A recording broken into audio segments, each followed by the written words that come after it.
हरियाणा में 2019 में हुए विधानसभा चुनावों में भारतीय जनता पार्टी और जननायक जनता पार्टी के बीच हुए गठबंधन को लेकर कांग्रेस और जजपा के बीच सियासत चरम सीमा पर पहुंच गई है। एक और जहां पूर्व सीएम भूपेंद्र सिंह हुड्डा ने बीते सोमवार को चंडीगढ़ में प्रेस कॉन्फ्रेंस कर कहा था कि जजपा ने उनसे गठबंधन करने को लेकर कोई मुलाकात नहीं की थी, तो वहीं अब हुड्डा के आरोपों से बिफरे जजपा के प्रधान महासचिव दिग्विजय चौटाला भी सामने आए। दिग्विजय ने गुरुग्राम में एक प्रेस वार्ता कर यह दावा किया कि दुष्यंत चौटाला ने गठबंधन को लेकर पहले हुड्डा से ही बात की थी, लेकिन भूपेंद्र सिंह हुड्डा ने जजपा की मांगों को मानने से इनकार कर दिया था। अपनी बात को सही साबित करने के लिए दिग्विजय ने इस दौरान कुछ अखबारों की कटिंग्स भी दिखाई।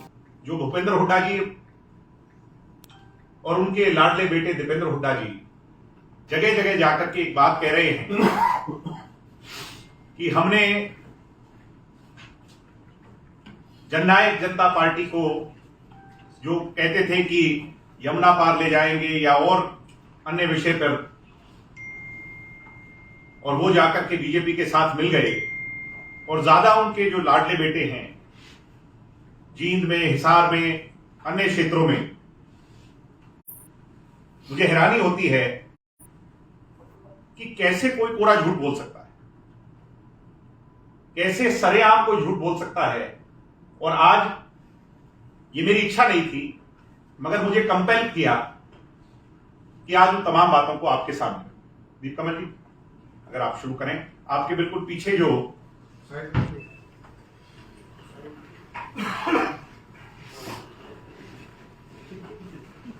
अगर आप कैमरा रोल कर ले तो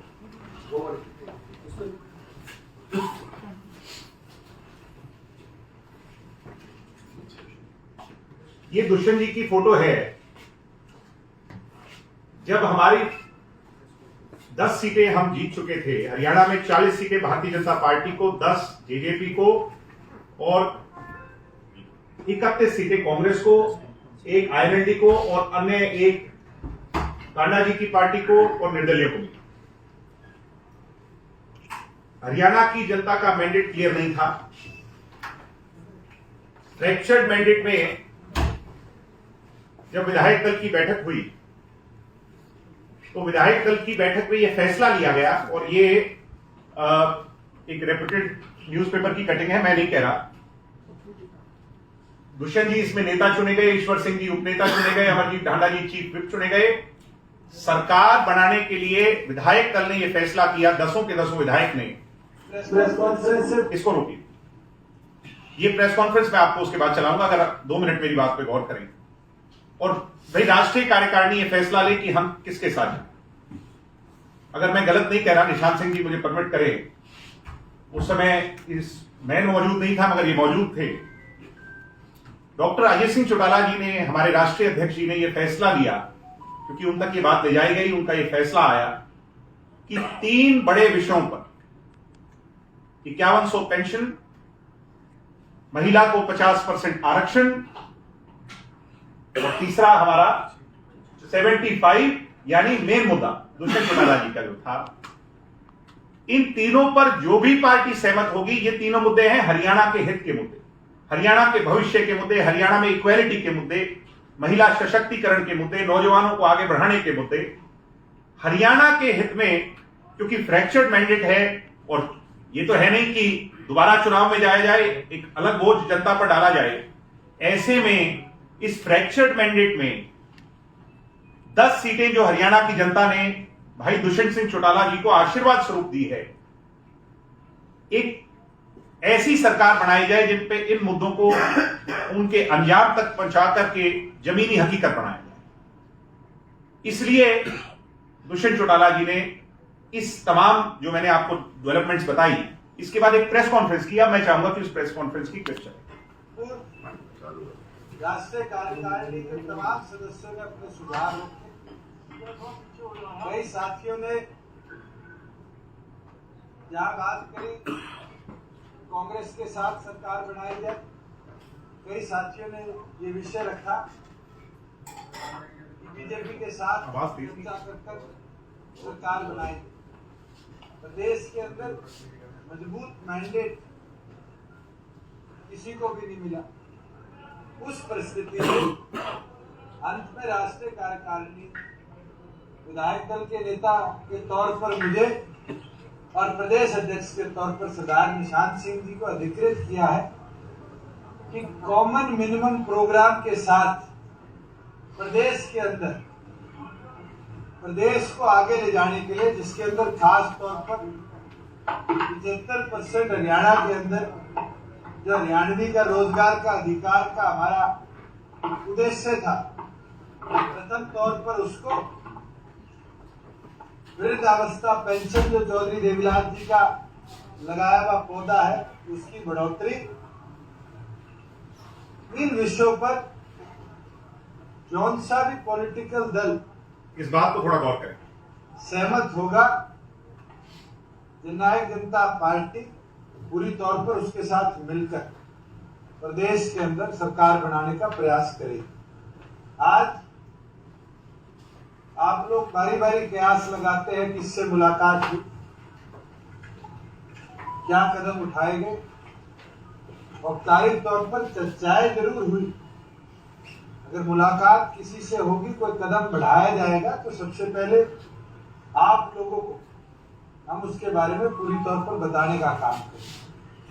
हम पॉजिटिव हैं हरियाणा को आगे ले जाने के, हम पॉजिटिव हैं प्रदेश के अंदर युवा को उसके अधिकार मिले, जो क्राइम की सिचुएशन है उसको कंट्रोल किया जाए, जो हमारे एजेंडास थे, जो भी संगठन कॉमन मिनिमम प्रोग्राम के साथ चलने को तैयार होगा, जननायक जनता पार्टी उसके साथ मिलकर सहयोगी के तौर पर प्रदेश में सरकार बनाने का काम। दीपेंद्र मैं मानता हूँ चौधरी देवीलाल जी अच्छा चलो त्याग करने का काम किया। हम त्याग कर कर भी अगर युवा को 75% हिस्सेदारी दिला पाए, अगर त्याग कर कर भी वृद्धावस्था पेंशन में, विधवा पेंशन में, विकलांग पेंशन में बढ़ोतरी करवा पाए, तो मुझे नहीं लगता कि हमारे कोई भी साथी को इस चीज से इनकार। हमारे लिए दोनों छूटेंगे। इस बात पे भूषण जी ने जो कहा कि हमारे लिए हरियाणा प्राथमिक है, हरियाणा का विकास, हरियाणा के मुद्दे प्राथमिक हैं और हमारे लिए दोनों अछूत नहीं हैं, ये बात 4 बजे से लेकर 5 बजे तक जो प्रेस कॉन्फ्रेंस चली उसमें कही। 5 बजे के पश्चात दुष्यंत जी ने दोनों नेताओं से खुले तौर पर बात करने के लिए सरदार निशांत सिंह जी को, लितानी जी को और स्वयं मुझे भी इसके लिए परमिट किया। निरंतर बातचीत चली। कांग्रेस की तरफ से ये बात कही गई कि बहुत सारे लोग इस बात के लिए राजी हैं, तैयार हैं कि दुष्यंत चौटाला के कॉमन मिनिमम प्रोग्राम के साथ सरकार बना ली जाए। अन्यथा एक व्यक्ति ऐसे हैं भूपेंद्र हुड्डा, जिनसे भी बातचीत हुई, मैं बात कह रहा हूं उसको थोड़ा सा गौर करें, जिनसे भी बातचीत हुई और उनके द्वारा एक ही बात कही गई कि पहले समर्थन करो फिर मुद्दों पर आएंगे, पहले समर्थन करो फिर निर्दलियों को साथ लाने का सोचेंगे, पहले समर्थन करो फिर आगे बात हो। यानी नकारात्मकता, जो नकारात्मकता भूपेंद्र हुड्डा की रही उस दौरान, परिणाम स्वरूप इसी बात का, क्योंकि ये एक एंड पे चल रही थी, दूसरे एंड पर भारतीय जनता पार्टी, दुष्यंत जी ने तो खुला ऑफर रखा था दोनों के सामने कि मुझे कोई लोभ लालच नहीं, मुझे हरियाणा के हित सर्वोपरि हैं। इसी दौरान भारतीय जनता पार्टी की टॉप लीडरशिप से बातचीत हुई और भारतीय जनता पार्टी के तत्कालीन राष्ट्रीय अध्यक्ष जी ने इस बात को स्वीकारा कि 5100 पेंशन हो, 75% आरक्षण हो या महिला को 50% इक्वेलिटी देने की बात हो, हम इन्हीं सभी मुद्दों पर सहमत हैं और कॉमन मिनिमम प्रोग्राम के तहत दुष्यंत चौटाला जी ने समझौता कर लिया, समझौता हो गया। यानी भूपेंद्र हुड्डा जी पहले तो यहीं एक्सपोज हो जाते हैं। और सेल्फ कॉन्ट्राडिक्शन देखिए, गोहाना के अंदर दीपेंद्र हुड्डा ये कहते हैं कि हमारी बातचीत हुई मगर दुष्यंत चौटाला जी की गाड़ी जींद जुलाना के रास्ते होते, रोहतक से बहादुरगढ़ होते अमित शाह जी की कोठी पर चली गई। झूठ बोल रहे हैं। दुष्यंत जी तो एक दिन पहले दिल्ली आ गए और ये मीटिंग तो 4 बजे अगले दिन हुई। अमित शाह जी से जो मीटिंग हुई है वो अगले दिन रात को 9-10 बजे हुई। वहीं उनके पिताजी चौधरी भूपेंद्र हुड्डा जी ये कहते हैं कि हमारी तो कोई बातचीत ही नहीं हुई। मैं मीडिया के लोगों से कहूंगा कि हुड्डा जी और उनके बेटा जी की ही बात में इतनी बड़ी कॉन्ट्राडिक्शन है, अगर वो कटिंग अगर आप चला पाए, ये आप इस पे गौर करें तो प्लीज थोड़ा सा पीछे नॉइज अगर कम हो जाए। धनखड़ साहब थोड़ा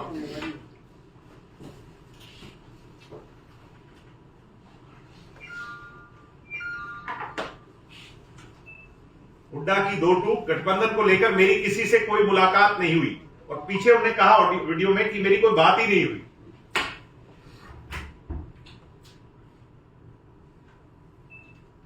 अब ये कैसे संभव है? बेटा जी कहते हैं कि दुष्यंत की सभी शर्तें को मानने को तैयार हो गए थे पूर्व सीएम हुड्डा।